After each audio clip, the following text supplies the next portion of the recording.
guys a fan of. It doesn't click through, but I can use my hand here. Perfect. All right. What a great place, eh? So I think I'll speak on behalf of everyone else to just thank up front Mark and Natasha and Isabel for putting this thing together. I'm really excited for this week. I think it's going to be a fascinating few days, and I'm hopeful, although Mark said the work starts afterwards, I've got this kind of little optimism that we can even get some work done along the way. So Mark said I'm John. I'm from Rotman Research Institute at Baycrest. We're a cognitive neuroscience research institute. Myself and Roseanne Olsen, and Mark did a sabbatical there a few years ago, so we're representing. And what I do is I think of myself as this guy. I'm a neuroimaging data monkey, at least half of the time anyway. I kind of spend most of my time, I spend half my time crunching numbers with neuroimaging data, structural and functional MRI, diffusion MRI, EEG, MEG, and studying basically the brain basis of age-related cognitive change, and also the effects of stroke on neural and cognitive function. That's about half my time. And then the other half I spend thinking about things like networks and dynamical systems and trying to understand the brain measurements that we're making in those terms. And I'm new, more or less completely new to TDA and topological methods, but I think I can see I can see the way through from where my kind of interests and expertise kind of lead to, at least through the networks and the systems. So looking forward to making some contacts there. I wanted to do a quick survey, just for my benefit, really. So who here has, let's say, is currently or has previously worked with neuroimaging data? Show of hands. Great, good numbers. So that's maybe just over half. And interested but not yet. Good, that's the rest of you. Good. Otherwise, that would have been my job done and not gone walking or something. I'll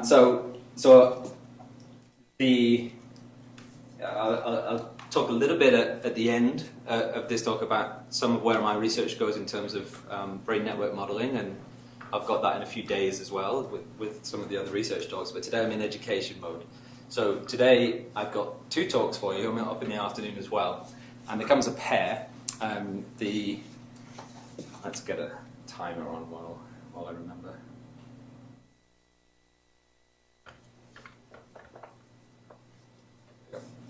So first up, what I want to do is give you a fairly high-level overview of neuroimaging, and just to make things simple and brief, we'll procedurally define neuroimaging as functional MRI, EEG, electroencephalography, and magnetoencephalography. Now, strictly speaking, some people will argue that EEG and MEG aren't imaging, but strictly speaking, you can also argue that they are, depending on exactly how you use the techniques. But that's kind of a semantics thing. It's a general term for basically tools we can use to study human brains without people dying or having surgery. This is what we've got. This is what we're working with, really. I'd say about 95% or more of all human neuroscience research is using fMRI, EEG, and MEG. So we're not missing too much out by just focusing on those three. I'll give you. So in this session, I'll go over really roller coaster ride through and. Oh, excuse me.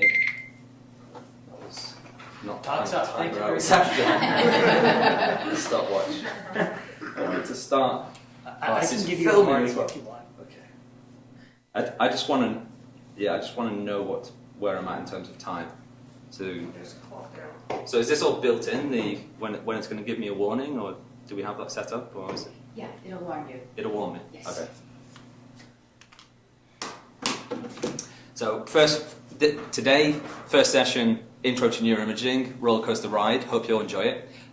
This afternoon, a bit more hands-on. Not exactly hands-on, but talking a little bit more about getting towards the kind of the numbers and the datas and the files and file structures and software that you kind of need to get going. So that's going to be more targeted, and what I've done also to go with the second session is prepare some materials, some kind of accompanying materials that I hope will serve as a handy resource for the rest of the week and maybe thereafter. They're just some open access data repository files and a little bit of code for interacting with them, but they can serve, I think, as a kind of playground for, at least for me, for investigating some of the tools that we'll be talking about this week. So more about that in the afternoon.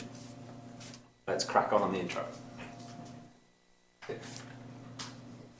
So I'll split this up into 4 parts, and they follow reasonably logically: structural, brain imaging, including a bit of neuroanatomy, functional MRI and MEG and EEG, which come as a pair really, and then these all kind of converge on connectivity, structural and what we call functional connectivity, which I think may be one of the main interests, kind of touch points for this workshop. So it's good to kind of end up there. Okay, so textbook, first level, first year, first term, first lecture, neuroscience figure for everyone here. So this is the kind of thing you get in one of the first pages of a neuroscience textbook. These are all of the main neuroscience data recording techniques, not just neuroimaging, graphed in terms of their temporal and their spatial resolution. And these are our players here. So this is a rather angelic-looking MRI scanner.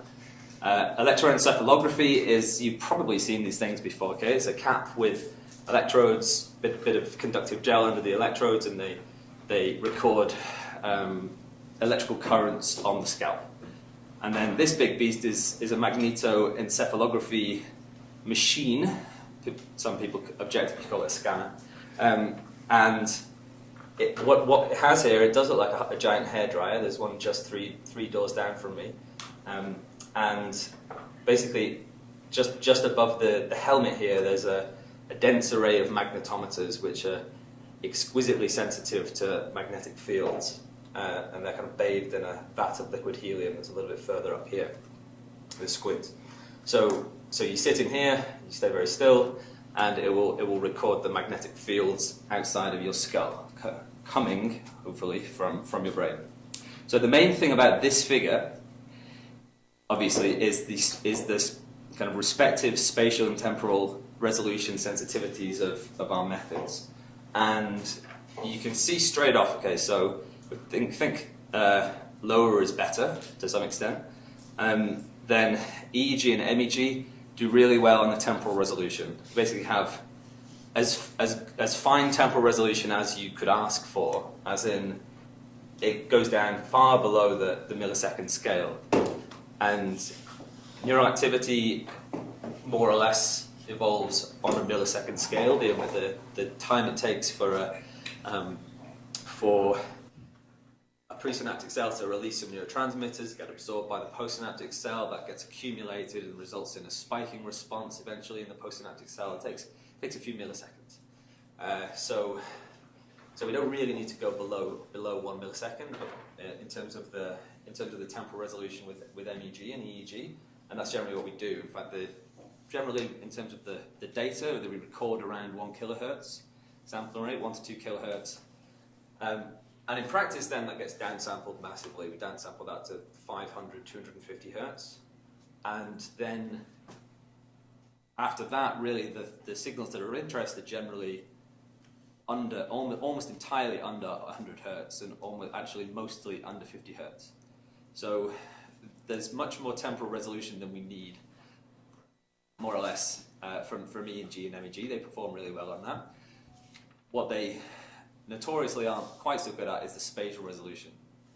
And essentially the full width half, if we're talking now specifically about source reconstructed MEG or EEG or EEG combined MEG data, the full width half maximum of the source reconstruction estimates, firstly it's variable, something very important to know, is that there's not a fixed spatial resolution for an electromagnetic source signal estimate, but that kind of wrinkle aside, what we're looking at is on the tens of millimeters to centimeter scale. So if we think a little bit about the brain, as I said, on the temporal scale, neuron signaling is around a millisecond scale. Spatially, so a neuron cell body is a couple of dozen microns.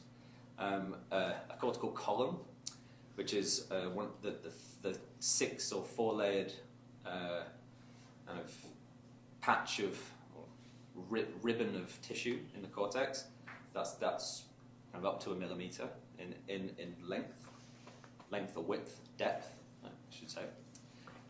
And then laterally, the lateral connectivity locally has something like a couple of millimeters radius. So what this means is that when we're talking about the signals from EEG and MEG, I'll talk a lot more about the exact origins of the signals biophysically. We're looking at the responses of the combined synchronous responses of a lot of cells, a lot of bit of brain, basically hundreds of thousands of synchronized and a particular kind of cell that has a particular kind of spatial orientation. That is the kind of signal that just in terms of the physics is what's necessary to create a signal that's strong enough to be measured extracranially. So these are the kind of constraints we have in terms of the spatial resolution with the EEG and MEG. With fMRI, we do quite a lot better on the spatial resolution, which is we can get down to typically the millimeter-ish scale, minimally. So a standard conventional current clinical scanner fMRI acquisition will have around 2 to 3 millimeter in-plane resolution. So that's your voxel size, basically. That's your pixel size. It can get lower than that. So the cutting edge tools, high field scanners, 7 Tesla scanners. There's some I've seen some studies recently this year. They're looking at 500 micron resolution sampling in fMRI, which is just phenomenal. It's sub intracolumnar spatial sensitivity. However, in practice, so that's great. But firstly, if you've got access to high field data, great. But you probably don't. And then, more to the point, in practice, we don't really use this spatial, the kind of full level of the spatial resolution with even the standard fMRI acquisitions. What we generally do, firstly, the signals are very spatially autocorrelated in general. So there is the effective spatial resolution is rather lower than the actual sampling size, but there are a few other things that I guess I'll come to that are kind of statistical analysis approaches that we take for various reasons that result in a much lower spatial resolution of the data. One of these is smoothing. So this is something that's done for certain kinds of basically whole brain statistical analyses that improves the SNR of the signal for detecting certain types of statistical effects. So use maybe an 8 millimeter Gaussian smoothing kernel over, say, the 2 to 3 cubic millimeter voxel resolution data. And the other is what we call region of interest analysis. This is when we take a more or less functionally defined patch of brain tissue, which could be very small, it could be huge. It could be like this big, or anywhere in between. And just average the time series of voxels in that ROI. And this is very, very common. This is almost the most common thing to do with fMRI data at the moment. So what that means is that in those cases, the spatial resolution becomes a function of not the spatial resolution of the data, but the parcellation size. And the reason why we do that generally, or certainly often, is computational tractability. So there are certain types of multivariate, covariance-based network analysis methods that work better and easier when you have 100 nodes than when you have 20,000 nodes or even 1,000 nodes. So that's kind of the motivation, and it's separate to the statistical smoothing motivation. It's a different motivation that ends up in the end point of an analysis having a kind of different spatial resolution to the original signal. I will show you. I just want to ask this: unit 1 on the vertical scale is millimeters? Or millimeters, yeah. Yeah. So, 1 millimeter is log scale, and we've got, you see the structures here. So neuron is around about this size, and then a lobe, so say the temporal lobe, frontal lobe, occipital lobe. A map is maybe a portion of a lobe, around about 10 millimeters, yeah. Synapses are very small.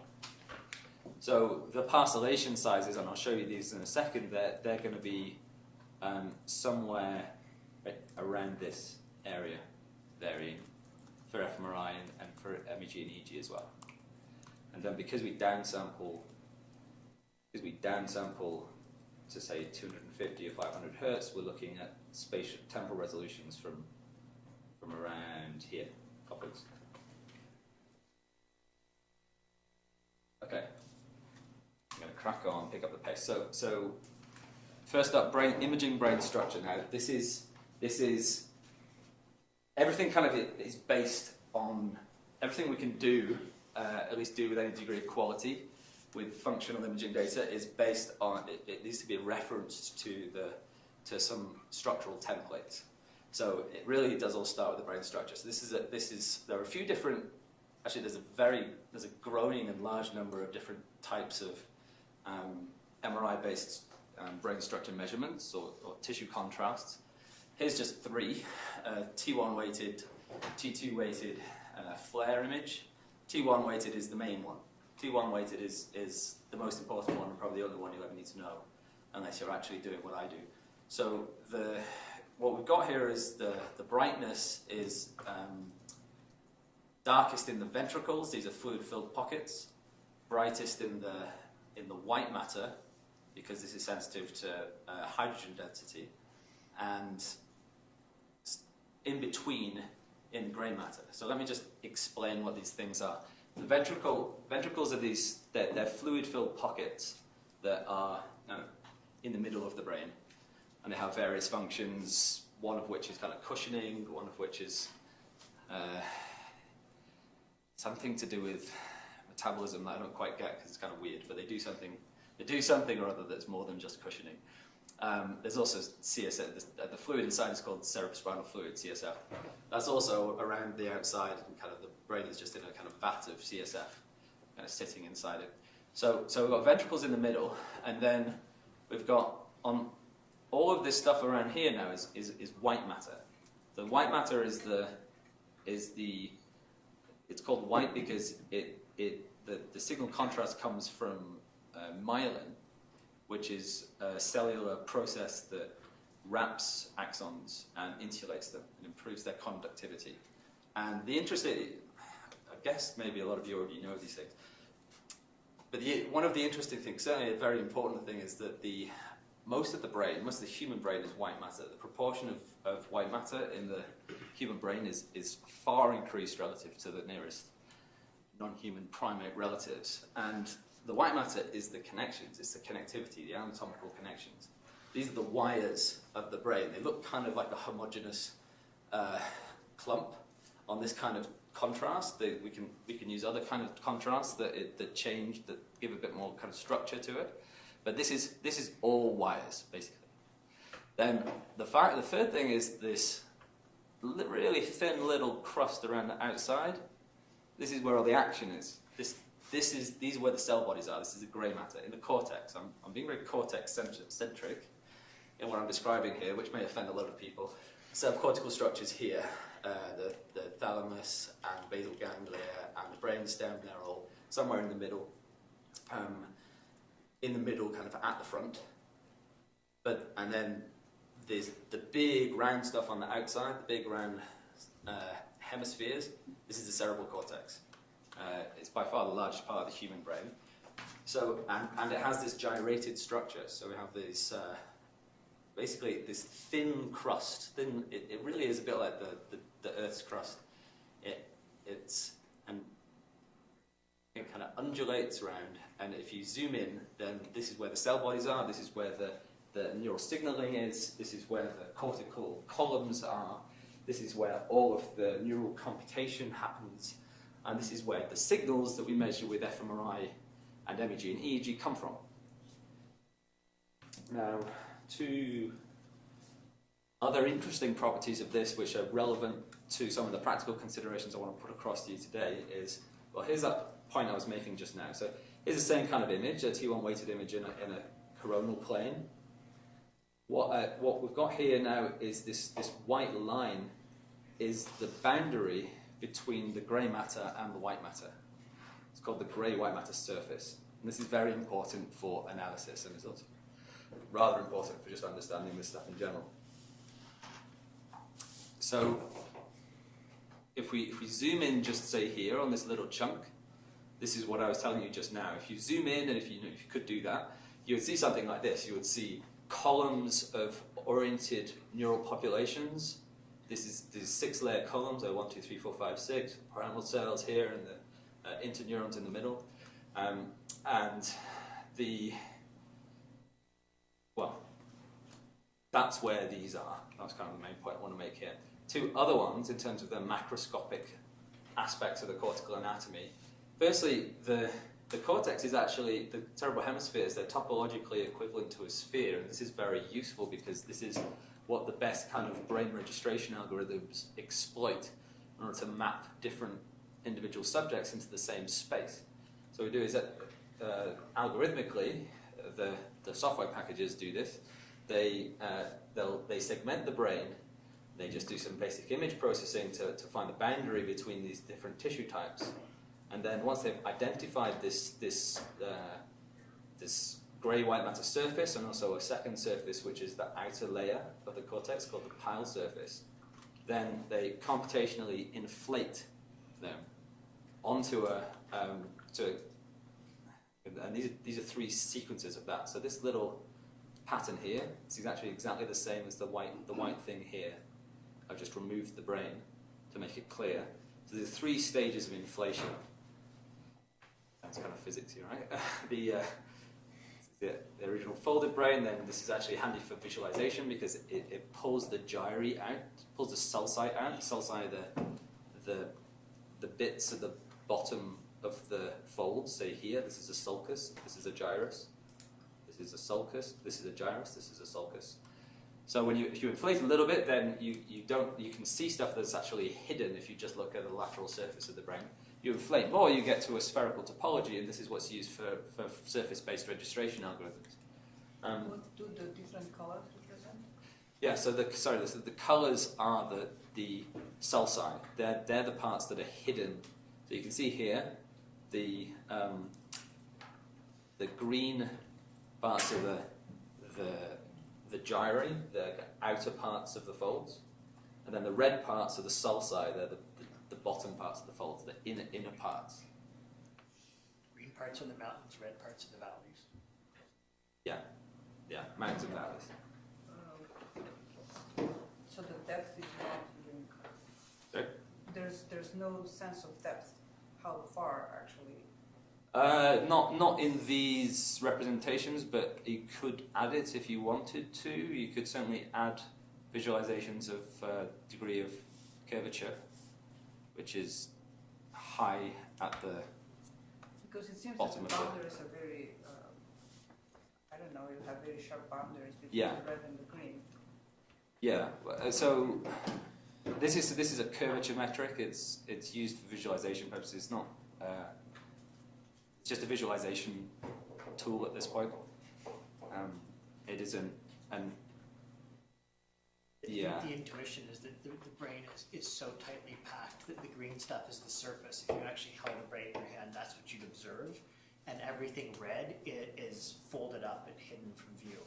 So if you look at it the way neuroanatomists would look at it is actually almost binary. You know, this is a visible gyrus, and this is tucked away. but there is definitely depth present. Okay, so the red part is actually not, so the first picture should be green completely. Yeah, this It's it's to do. shrubs. Actually, this See the is red. the inner surface. The green thing. The green picture is here. So we could we could make a similar picture for the pile surface, and that would be basically would really cover up the red entirely. Which is what you see if you actually look at a real brain, or a brain that's not been kind of cleaved away to the grey-white matter surface. If you're looking at it on the pile surface, then you see basically no gyrus at all. So is that can you call the green part the contact surface somewhat, or they're more like ridges? It's all the same. There's not any functional differentiation really between the gyri and the sulci. There's a little bit of connectivity difference, and it's an active research topic, but it's not a huge important functional difference between the two. It's really just a visualization tool at this point. But the definition, to my understanding, is that it's the contact to the scalp or something. That's the green part. So where the fold is exposed. Well, not contact with the skull. I mean, it's related, but the skull can be at various angles relative to the gyrus, depending on where you look. Yeah, Sorry, so if we were to look at just like the very surface of the very outermost layer of the brain, everything would look green. But then when we go down to like the boundary between the gray and the white, this is what we see. No. Yeah, that's exactly right. Okay, yeah.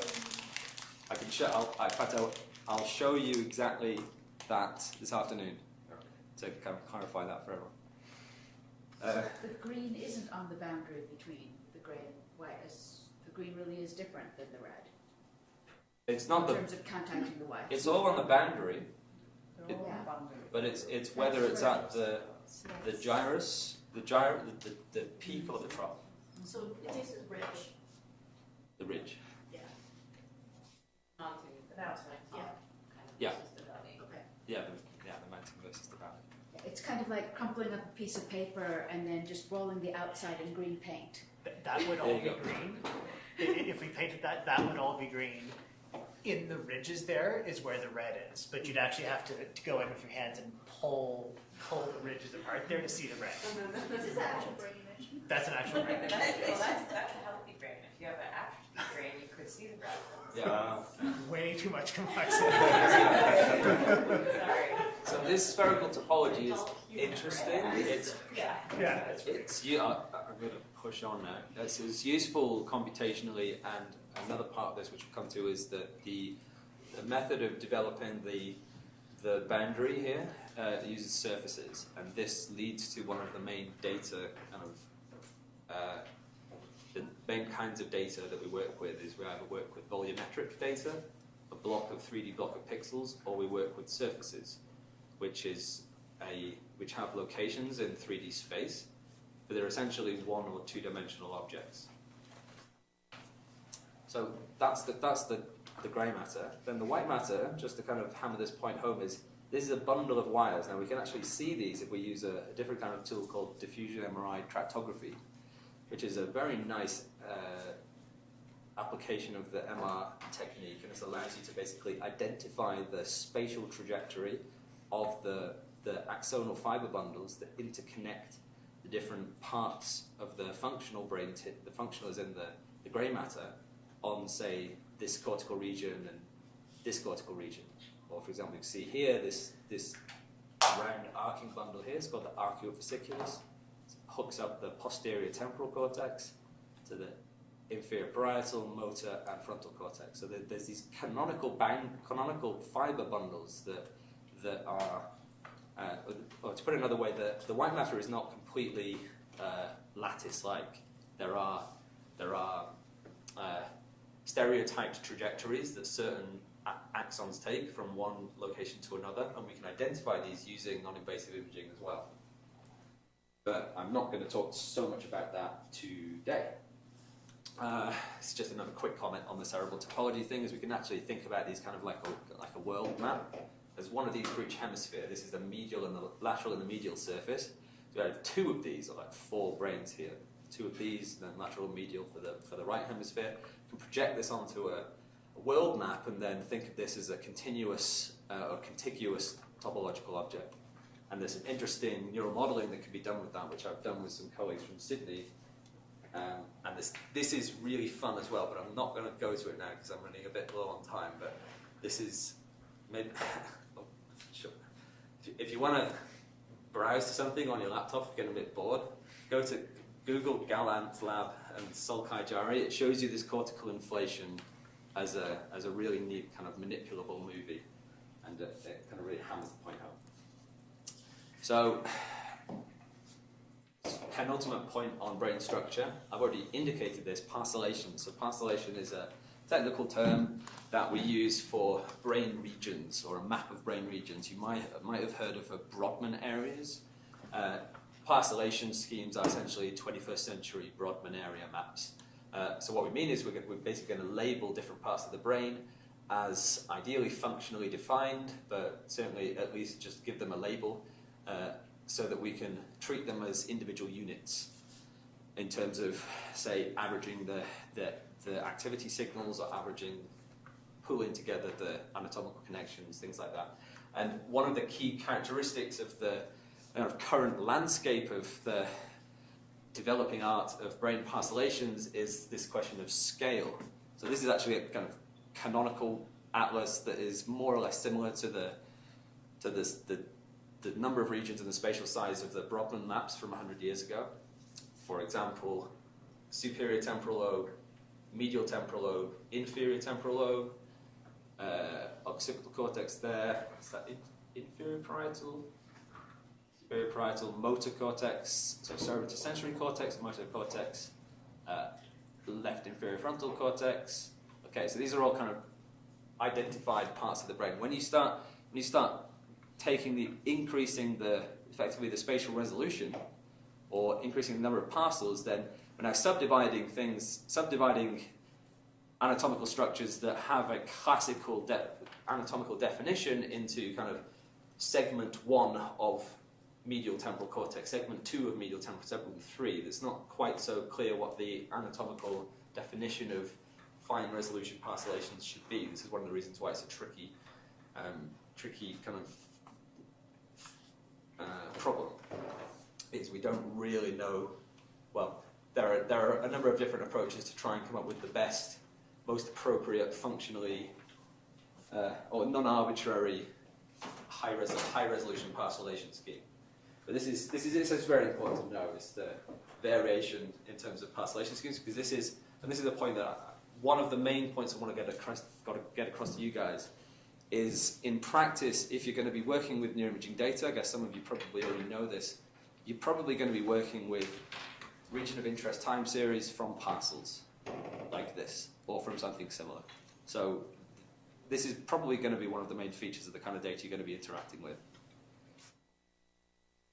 Final quick point on anatomy is tractography, which I've already mentioned, but the way that this works is you can use a particular kind of an imaging contrast to the sensitive to the diffusion, the magnitude of water diffusion, and then we can apply that contrast at different orientation, diffusion orientation angles. And we kind of sum that up, we get an orientation-independent representation of the preferential directions of water diffusion at a given voxel, which is what we're seeing here.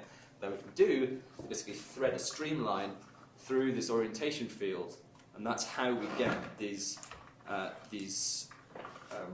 streamline-based characterizations of the white matter anatomy. Is it relevant how these paths are exactly embedded, or is it only relevant where they start and where they end? Oh, it's very relevant how. It depends who you're talking to, I guess. To me, it's important. It's kind of a question. Okay, if you want to summarize this in terms of a connectivity matrix, which is going to be right at the end, which I'll come to, then no, it's not relevant. If you want to know if I have, say, a brain lesion here, okay, so on the purple arcuate fasciculus pathway here, So say node 1 is here, or set of nodes 1 is here, set of nodes 2 is here, then if I want to know what the effect of a brain lesion in the middle is, then I'm going to have to keep the information about the spatial trajectory. So it depends on kind of what you're interested in, but if you're interested in certain types of brain damage, then it's very important. Why are they different colors?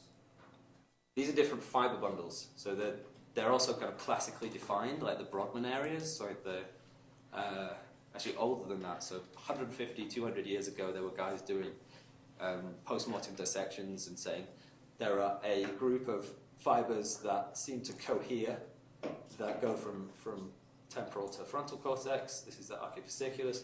There's this group. This is the inferior longitudinal fasciculus. The yellow thing is the brain. Is the the brain. The corticospinal tract here goes down to up. There's a corpus callosum that you can't quite see. That's the blue one actually. So they're different fiber bundles that generally do connect different parts of the brain, but they're defined more in terms of basically bundles with shapes in particular locations rather than their connectivity as such. That's a subtle point that I can elaborate on, if you like.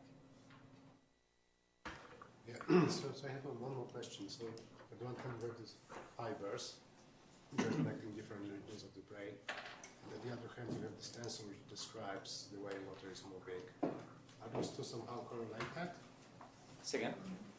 So on the one hand, you have those fibers which basically they get from cutting the human brains and seeing them. On the other hand, in the fMRI data, you see the tensor of water moving from one region to another. That's how they are building this connection matrices. I'm wondering if those fibers are somehow correlated with the ways the water is moving. Yeah, the fibers are defined by the orientations of water diffusion locally. fMRI has nothing to do with water diffusion. And fMRI has more or less nothing to do with white matter. It's all to do with... that's what I'm going to come to now.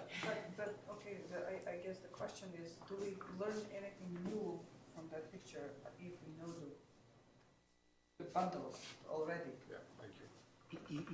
Each Right. individual will have a unique, we know what a fingerprint is, but each person has a different fingerprint.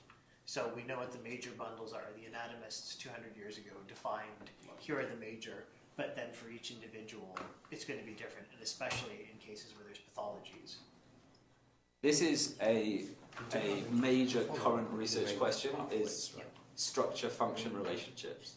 And actually it's one of the main research questions that I work on as well. Is I have a structural network, I have a functional network or a covariant structure from activity measurements. How are these two related, and to some extent how is the network dynamics propagating through the physical network structure? These are very active research questions. So this is the three-dimensional, embedding of the fibers in between No. cells that make the distinction between the... These are all big white matter tracts. Okay, so it's just for mapping the picture. Okay. All right. This is more. I'm gonna increase my pace by a factor of 5 and see if I pass out. So, is it 10 or 10:15 that I finished? 10:15, but I think if you need to go a little bit over, we've got till 10:45 for the coffee break. So Okay. All right. Thanks. But the questioning is great, and we can keep on with this, but I think it's good to keep clarifying things. So, fMRI, the signal that we measure is called the BOLD signal, the blood oxygenation level dependent signal, and this is a metabolic response to neural activity. So, I didn't mention this on the temporal resolution slide, but I should have done. The temporal resolution of BOLD is rather sluggish compared to EEG and MEG, and that is the reason, is because you're measuring blood flow. But it's not just blood flow. This is it's simple to say it's a metabolic response to neural activity. The reason why it's not just blood flow is because there are two responses two metabolic responses to neural activity. One is the vasculature dilates, and we have a shunting of blood towards regions where there's an increased metabolic demand. The other is that the neurons are consuming the oxygen, so there's an exchange of oxygen from the blood, the oxygenated blood that's coming in, to the deoxygenated blood that's going out. So the bold signal is essentially a mix of, it results from a mix of a change in blood flow and a change in the relative proportions of oxygenated and deoxygenated blood. And this signal is the ratio of oxygenated to deoxygenated hemoglobin is what the bold signal is measuring. So looking at changes in the local magnetic field inhomogeneities that result from a change in the magnetic susceptibility due to the iron group in hemoglobin. And we kind of summarize this with this reasonably complex nonlinear model that pulls together the combination of the changing the signal with the flow and then a cerebral blood volume interaction that gives us the bold signal change. So so that's a bold signal. What do we do? What do we do with it? And what I'm going to point you to here is three different families of techniques that do something with the bold signal. First is, I think it's kind of reasonable at this point to call classical. This is a paradigm that became established in the late 90s. It's called mass univariate analysis, what we do is we have the hemodynamic response. So the hemodynamic response has a particular temporal response function that basically peaks around 2 to 4 seconds and trails off fairly quickly and is done within 10 seconds. It looks like this. And what we have in a cognitive task experiment, so basically imagine I have an experiment where I'm listening to sounds. So I'm going to sit in the scanner. I'll get my subject to sit in the scanner, play them sounds. Maybe it's speech samples or speech samples, something kind of longer than a few seconds. But maybe it's actually, let's go with pictures. Pictures are easy. Pictures. Show them a few pictures over the span of say 3-4 seconds, and then I'll do that 60 times or 150 times, lots of repetitions, and then with some manipulation in the properties of the pictures, for example, faces versus houses, or pick your cognitive contrast of choice. What we have then is a load of basically 10-second or so to 5-10-second trials, samples of a couple, maybe a dozen or so signal measurements. Generally the TR, which is the temporal sampling factor, is around 2 seconds for fMRI. So we have a couple of measurements, and then what we do is we model these as a continuous time series using these, what we call a hemodynamic response function convolved boxcar regressors. So this is basically putting a boxcar over when a stimulus comes on, and then convolving this with the hemodynamic response function that gives us a continuous regressor that looks like this, or a continuous signal that looks like this, and then we use this as a regressor in a linear regression model, or a general linear model, to estimate what we call beta statistics, regression coefficients. So we get a set of images for each of our for each of our trials, the regression coefficient for this model fitted to the time series that we measure during the course of the trial. Have one of those for each subject, and then what we do is do a called first level analysis to look for differences in condition A and condition B in terms of the accuracy of the regression coefficient that's estimated from this model. And then the second stage is enter the first level test statistic images into a second level analysis. There's a group analysis. I'm going to pull this over, say 20, 30, 500, however many subjects I've got. And this is what gives you these endpoint things that you see in the newspaper, blobs. activation maps. These are areas where the group level effect is significant at a p less than 0.01 with random field theory, multiple comparisons correction or cluster correction, ways of dealing with multiple comparison correction issues. So this is an activation map, and this is for this particular contrast from some of my PhD supervisor actually is words versus non-words, and essentially what this is showing you is that the left inferior frontal gyrus, which is Broca's area more or less, responds significantly more to words than to non-words. Words being, well, I'm sure you can guess what non-words sound like. They sound like words, but they're not really words. So this is the classical. So what's the process between the measurements and the image? What's the one? How do we get the temporal location of the? Right, sure. So the spatial location. Yeah.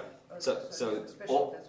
all of this is why it's called mass univariate. All of these things, this is done for every single voxel.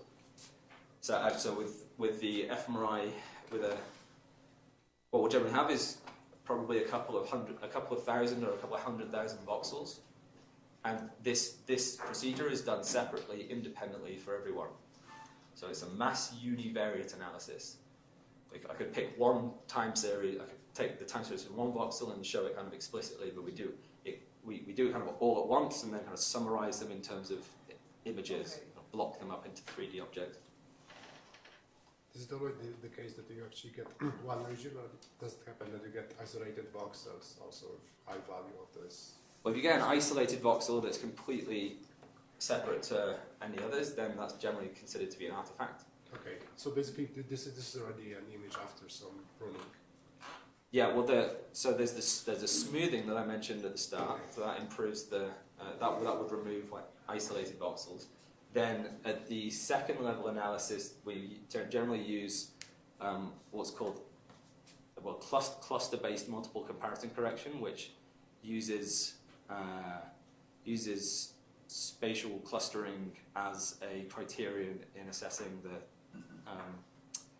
significance. It kind of builds in some spatial autocorrelation from the statistical methods. Special clustering, do you also need to say how many clusters we want to have? No, it's a different kind of clustering. It's to do with a random field theory correction for multiple comparisons. It's not a clustering algorithm. It's a topological property of a random field.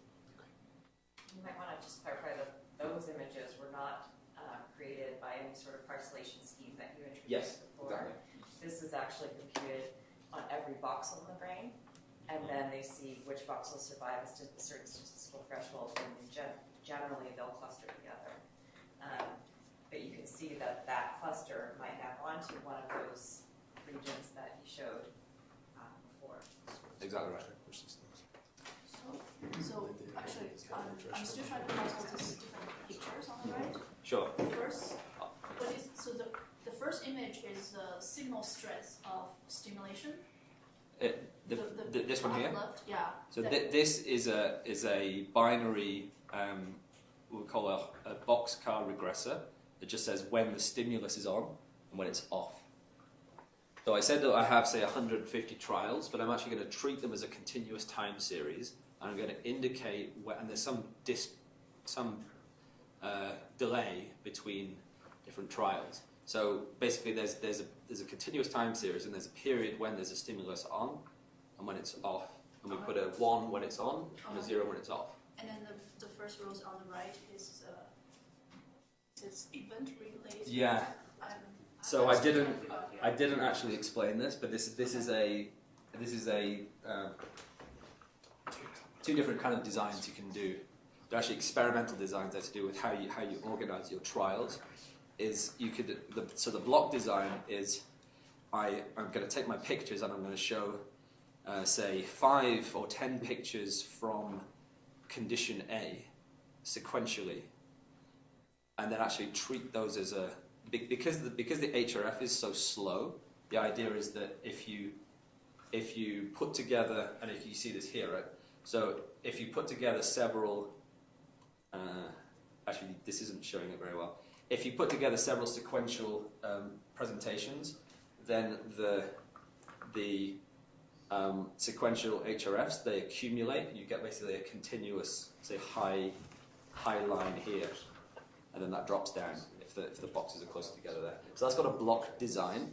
And then the second one is called an event-related design, where you don't do that. You basically treat each trial separately, and you have a jitter between different trials, a variable time delay between different trials. And then basically chop up the signal a little bit differently, and so you're, actually, so these blocks here, these are actually continuous blocks of several presentations of a stimulus over a couple of dozen seconds. These sticks here, these are one stimulus for each, a stick for each stimulus, and then so we can do the HRF convolution separately for each of these, and they have slightly different kind of statistical properties that are useful for certain types of paradigms than other types of paradigms. So if the predicted response is exactly or close to what you observed, you classify into one thing and versus other. The predicted response is for a contrast. So basically, I'll have one kind of regressor for words and one kind of regressor for non-words. Okay. And if I get a high regression coefficient estimates for the words, then that means that there's a neural response to the words. Or in particular, if the coefficients that we estimate for the words regressors subtracted from the coefficients we estimate for the non-words regressors is a significant difference, then we consider that to be an effect of the experimental manipulation. So this is the classical. One more question on this. So you said in this experiment here, every voxel, let's say, is treated and analyzed individually? Yeah, more or less. So can it also happen that for a given stimulus, a group of voxels activates in the sense that a subset of the group activates, but that subset can change from stimulus to stimulus?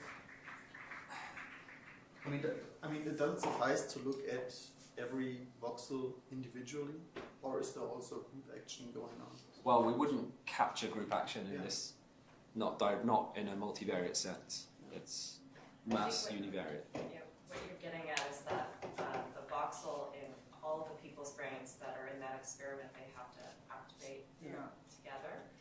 And the method that you're referring to is another kind of analysis technique that people use where they look at a certain chunk of tissue and they look at the pattern voxels, and it doesn't have to be the same pattern voxels in each brain, but within that brain, it's the same. If you can get a predictable pattern that classifies certain stimuli, words versus non-words, then you can say that region is going to be the same voxels, whereas this method. Yeah, so the second one is called multivoxel pattern analysis. Oh, sorry. I'm sorry.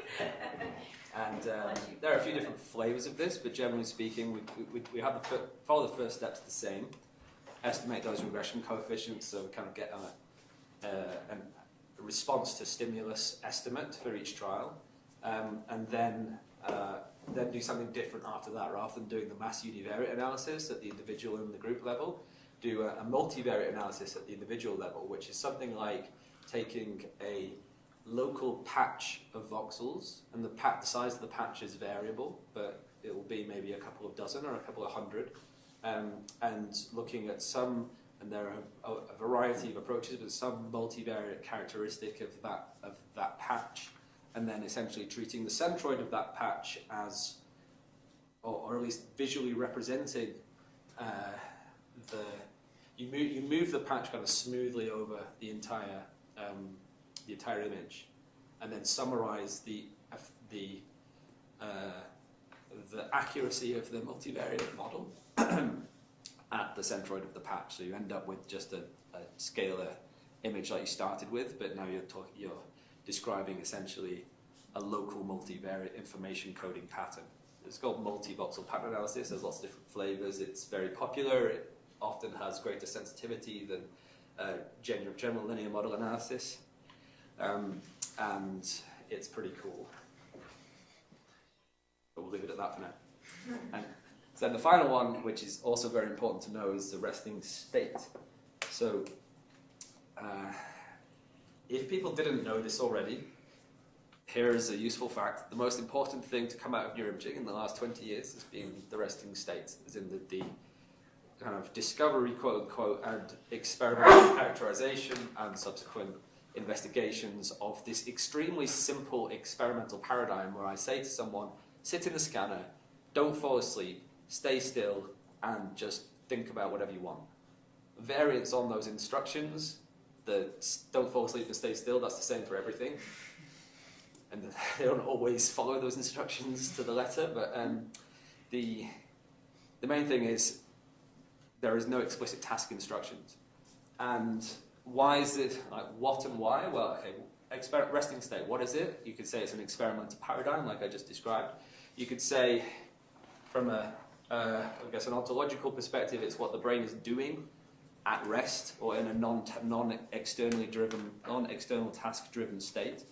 But actually, often what people are talking about when they're using the term, they're talking about this type of feature of the brain measurements that we make during resting state scans, which is canonical patterns of coherent low-frequency fluctuation. So these are often called resting state networks, RSN. So the idea here, the main analysis that's at least traditionally been used for this is independent components analysis.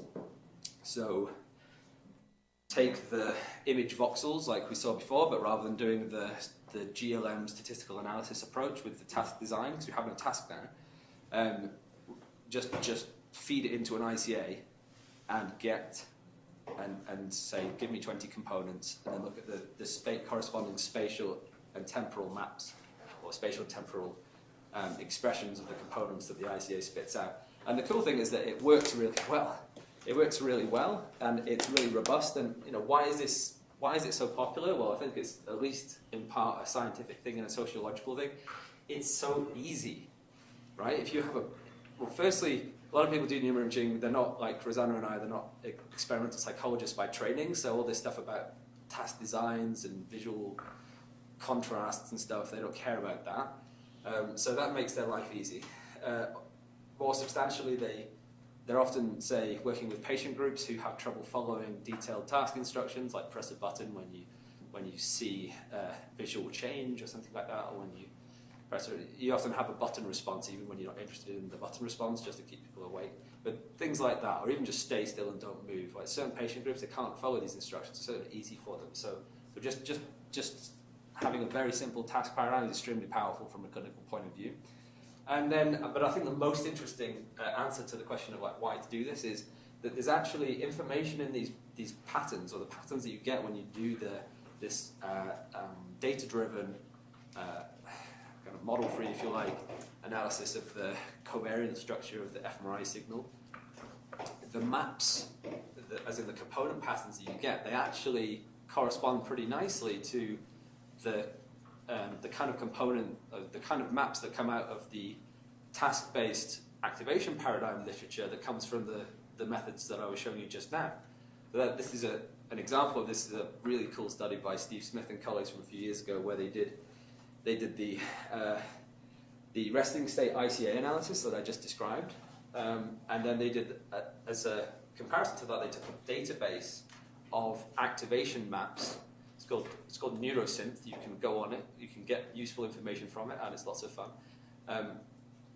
You can get basically images, three-dimensional images of activation maps from hundreds and thousands of different studies. I think it's thousands now, yeah. With a wide variety of different cognitive tasks and so on. And they suggested an ICA on those maps, and they basically found spatial patterns that mirrored the patterns that they found when they did the ICA on the resting state. And this is what these figures are showing here. So we've got the left column and the right column, and each of these is a component that was found from resting state fMRI ICA, a component that was found from ICA on the meta-analysis task activation database maps. So basically, the take-home message from this, I mean, you can see the correspondence there quite nicely. This is the default mode network here. This is the famous one. is that the kind of neural / cognitive structure of the resting state in some sense reflects the neural and cognitive structure of mental activity. So I think that's the most interesting thing that you can say about resting state. Sure, it's easy, sure, it's simple, but it has some kind of deep meaning in terms of the functional organization of the brain that is still to be fully understood. I think that's related to some people have talked about spontaneous activity and stimulus moved activity, like physiological reporting. Right, yeah, so Similar kind of. it's certainly similar in terms of the paradigm, and yes, and in the last 5-7 years or so, there's been a lot of work on trying to identify exactly the same patterns from resting state fMRI and resting state MEG using source analysis and using a certain kind of band-limited power envelope correlation method. So in that literature, they actually correspond really nicely. So basically, you can find these maps in EEG and MEG, but in terms of the historical traditional approach to resting state EEG, it's a little bit different.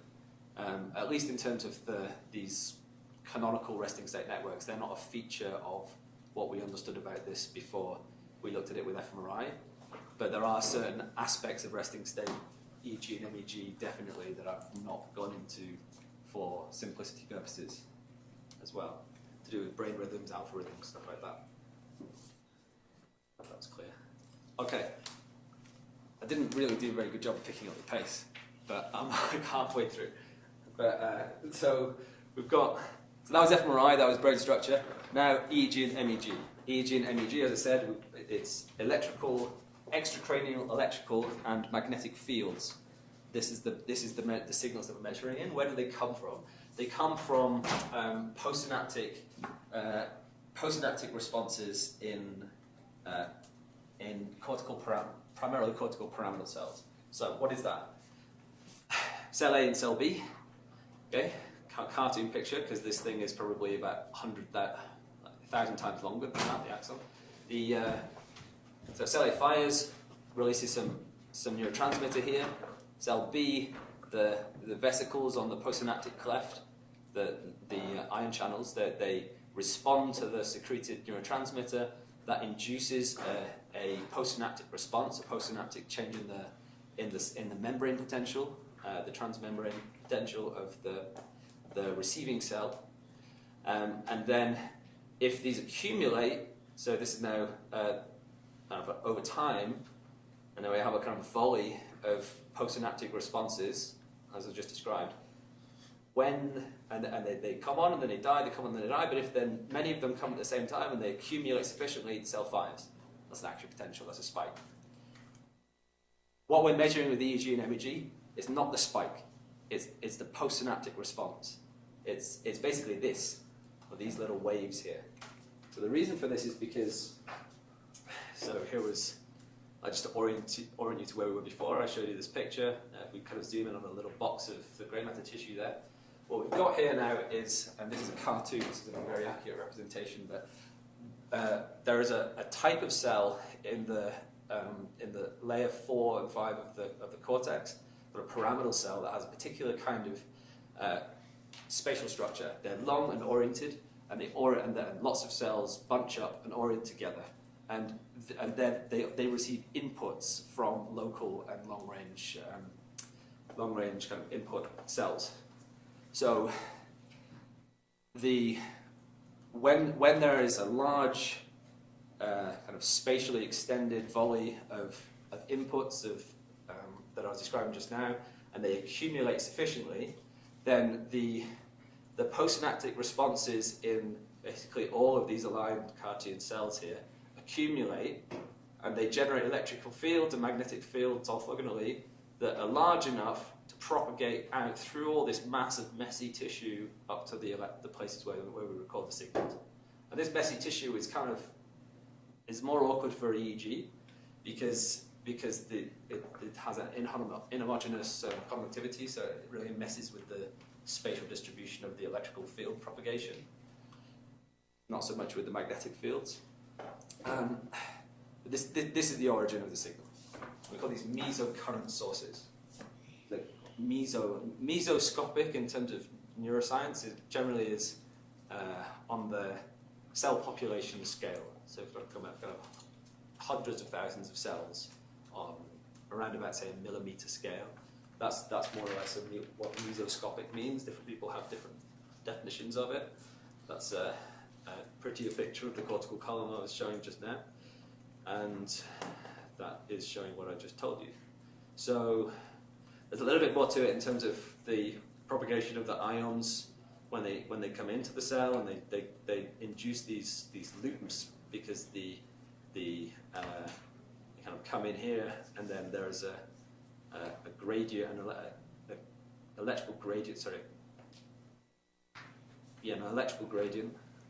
So they move down the electrical gradient, and then this generates a loop because they're only moving inside the cell. So this is what actually generates the electrical fields, and they're oriented, aligned with the orientation of the pyramidal axons.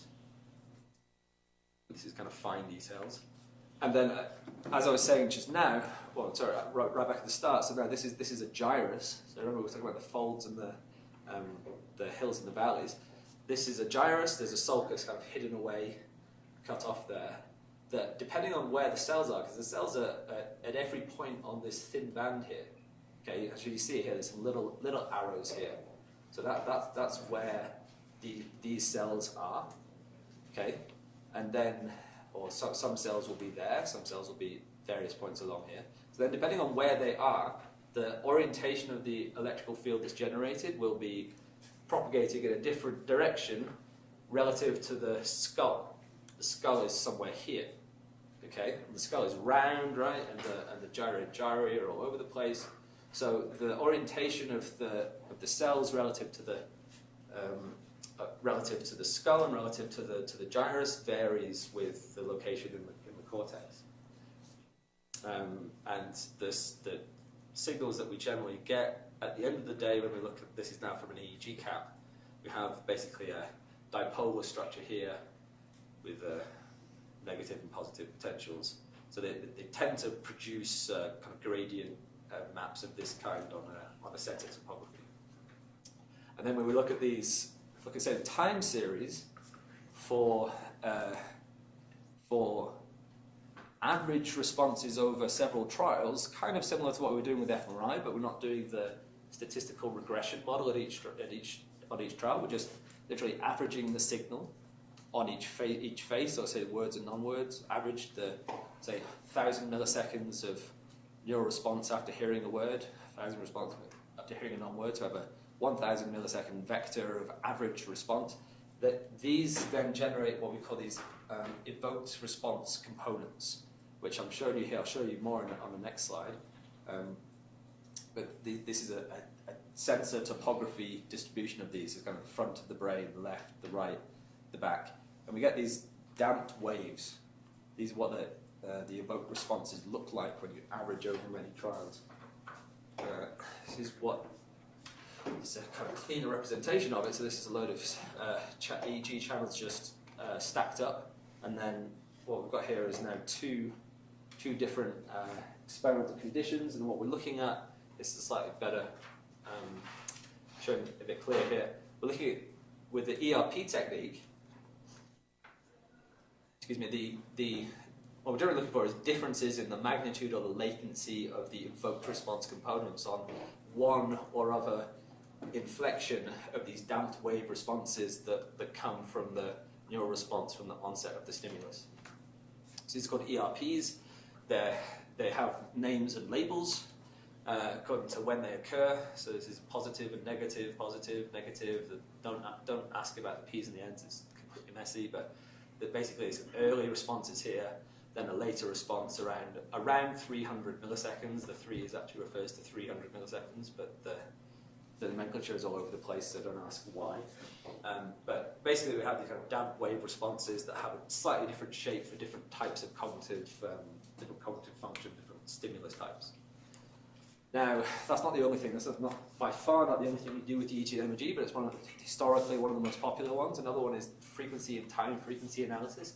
The two main features of EEG and MEG data in terms of their spectral properties is power law scaling, which is pretty cool. So if we plot the frequency versus the amplitude on a log scale, we get a negative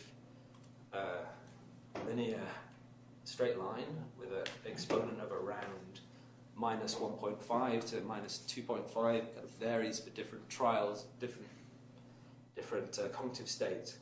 But this is an interesting property of the EEG power spectrum that's been linked to criticality in noisy complex systems. And the other main feature, which is probably a bit more familiar to a lot of people, is particular spectral peaks in certain frequency bands. The main frequency bands, nomenclature-wise, alpha, beta, gamma, delta, theta, they don't go in that order. Alpha is 8 to 12 hertz. Delta 0 to 2, theta 2 to 4, no, 4 to 8. Alpha 8 to 12, then alpha beta up to 20, and then gamma beta 20 to 30, and then everything up 30 is gamma. So it's not just alpha, beta, gamma, delta going increasing order, because it's to do with the order in which they were discovered or identified chronologically. The most prominent one is the alpha rhythm. So it's this 8 to 12 hertz peak in the power spectrum that is particularly prominent when you close your eyes, and it's particularly prominent in the resting state. But there are other oscillatory or spectral peaks. For example, you see a little beta peak here and as well.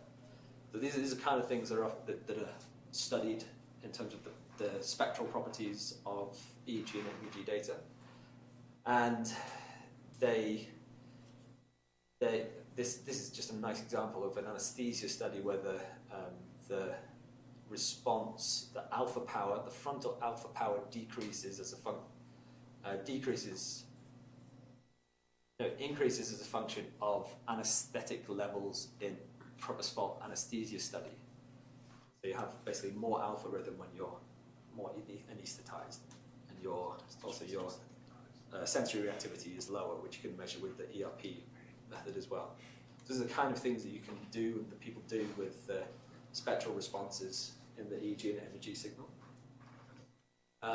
This is a related one that comes from my boss, that's looking at the entropy structure of the EEG and MEG time series, and it's kind of similar to a power spectrum really. This is basically the entropy of the signal. The sample entropy is a function of decimation. So it's a tool called multi-scale entropy. So, and what we have, what's interesting is that there's in this case, older adults have higher entropy at finer temporal scales, and then there's an interaction, a crossover, when the older adults have lower entropy at finer temporal scales. The time scales is basically a decimation factor or a downsampling factor. I'm just going to rush through these because I'm just going to application examples here. Another thing. Can you go back a little bit? What are A and B there in the next slide? A and B? Yeah, so A is the time series. No, Next the slide. next Oh. slide. Oh, next slide. Sorry. A is the number of length. What is length m plus 1 pairs? The difference less than r. It's a word length in information theory terms. So take time series, and the length parameter. Yeah, m is a length parameter. So it's a number of samples. How much time you're looking at samples is it a time series? So are you looking at like a very small time scale or a longer time scale? Well, no, that's the downsampling factor. No. The length is the segment length in the sample entropy calculations, and you're looking at when. So you have some chalk. So right here. It's something like have a 1, 2, 3, 4, 5. I've got two. I've got a signal. Well, I'm looking for when I've taken two chunks of this signal. One that's time shifted by a time length parameter. Let me do that.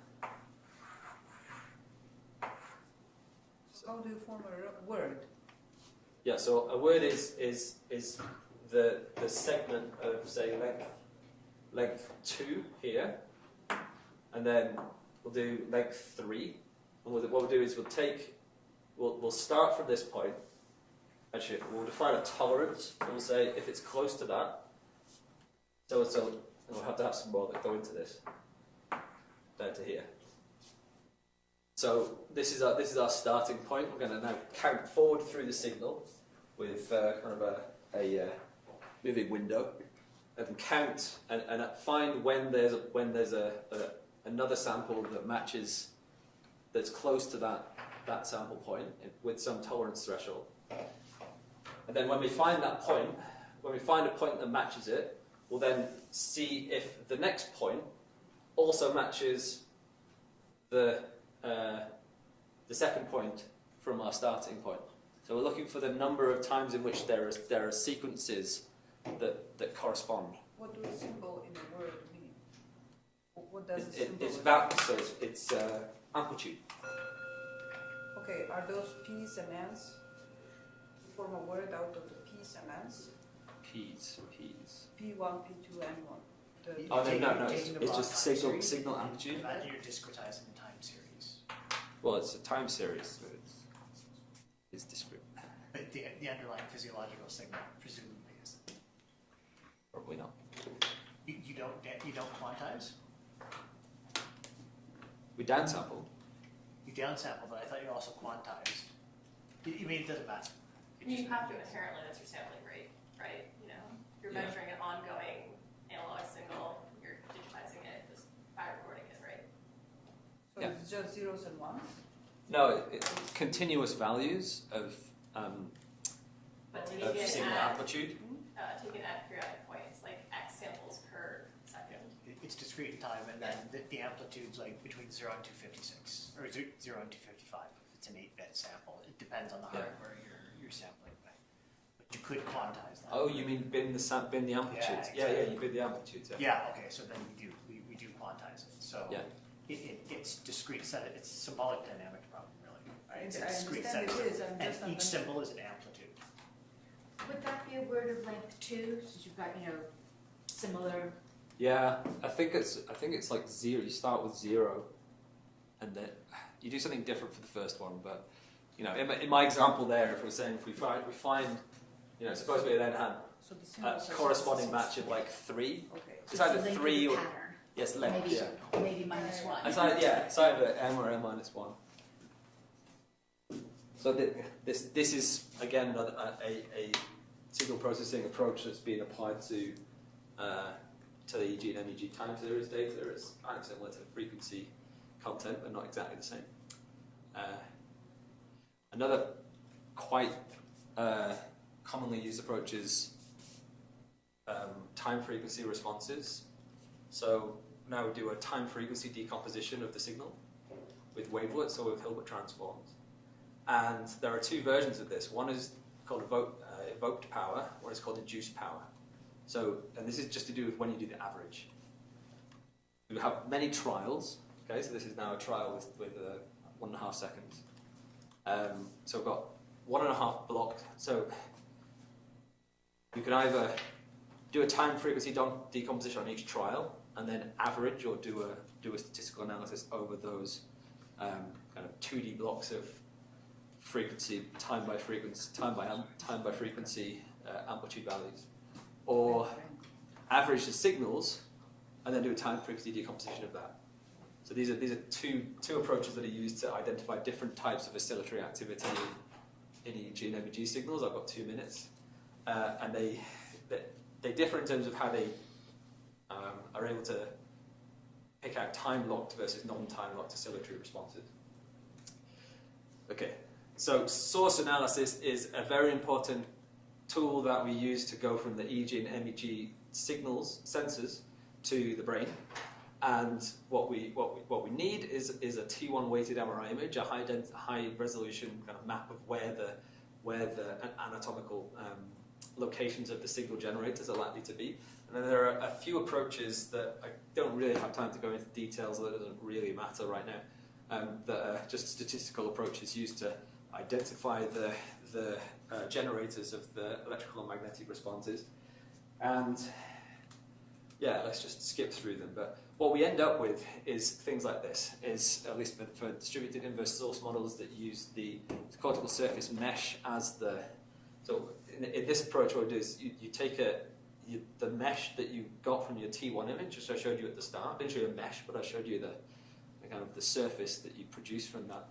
And then we assume that there's a dipole on each vertex of the mesh oriented orthogonally to the orientation of the mesh vertex, because that is, as we saw from the pyramidal cell orientation thing, we know that that's a requirement of the signal generation is that there's some aligned pyramidal cells that have this particular orientation. So we can use this anatomy to kind of constrain this massively ill-posed problem of finding the brain origins of the electromagnetic signals. I end up with the same kind of thing that we've seen all the way through, is you get a map of activity. In this case now we have a really nice temporal resolution. And then in practice what we'll then do often is use parcellation scheme and get a load of time series from that like we do with fMRI. So I really do need to tell you about connectivity, and I can do it really quick. So there's three, right, bit of technical terminology: functional, effective, structural connectivity. They're kind of intuitive, apart from this one. Structural connectivity, the wires, the brain, the anatomical physical connections in the brain. Functional connectivity, covariant structure of the signals. Whatever kind of signals they are, it's kind of loosely defined term, and the word functional connectivity is a complete misnomer, so I apologize on behalf of my field for that. But it's basically correlations in your measurement. Then effective connectivity, again, is kind of variably defined concept, but it's more or less causality, causal influence between elements in a network. And again, procedurally, how you define causality is done differently in different ways, and depends if you're talking about signal, if you're talking about the system, etc. But these are very central conceptual kind of pillars of certainly modern neuroimaging and modern May I suggest that we may network start science. from here in the afternoon? And Yeah. we stop now. Okay, yeah, do that. Yeah. Because we Yeah, have only this is a few too important minutes. to gloss over, so Okay. Yeah. can we bleed this over into your... Yeah, we can. I think that would go quite nicely into the afternoon one. First, I want to thank you enormously. That was a huge amount of material, and we've been